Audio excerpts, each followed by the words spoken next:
Olena Dudnik is from the city of Izum in the Kharkiv region. Last April, when Russian troops occupied the city, her 17-year-old son Andriy came under shelling and was seriously wounded. Dudnik says he was taken to a Russian field hospital for a surgery.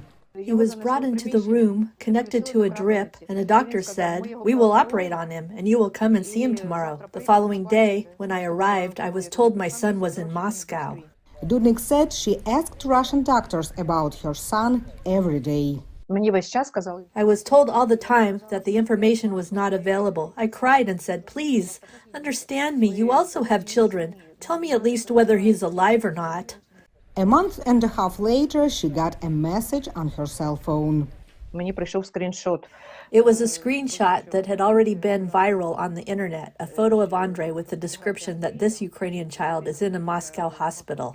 He is seriously injured, and an address of the hospital.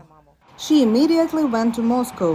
The commissioner of the President of Ukraine for the Rights of Children says that often the only option for parents to pick up a child from Russia is to come for him personally.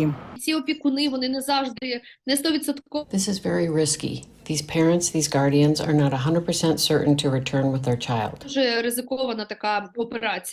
According to Ukrainian officials, more than 16,000 Ukrainian children have been forcibly deported to Russia or Russian-controlled Ukrainian territories.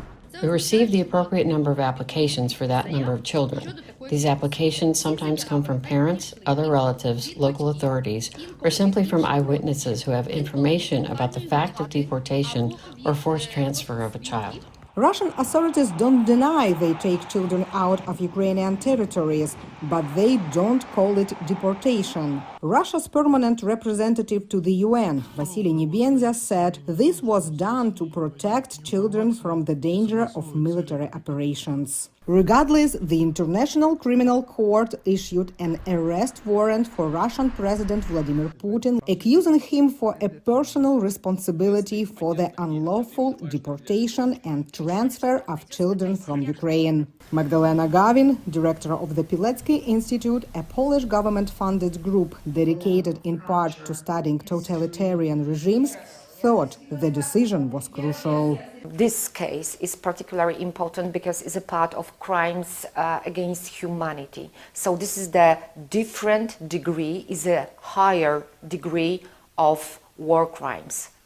Olena Dudnik managed to take her son back from Moscow, and Ukrainian volunteers helped them find temporary protection. But Ukrainian officials say so far fewer than 400 children like Andriy have returned. Lesia Bakalets for VOA News.